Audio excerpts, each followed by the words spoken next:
แจวเด้อค่ะแจวชุ่มนึ่มแจวอยู่ตลาดกันทะลักตลาดยังก็เฮาเนี่ย ตลาดกันทะลักมัน ตลาดบันบกกันทะลักอันนี้ลาบปลาดุกอันนี้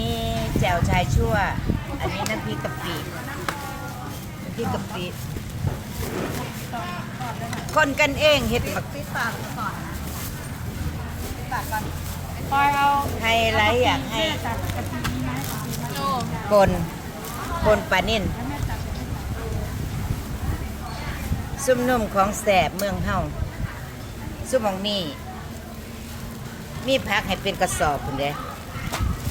คนนี้คนทำ ให้ไปชิมนะคะ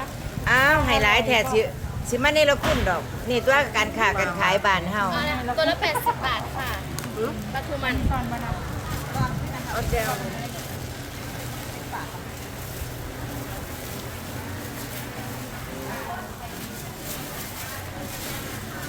บอง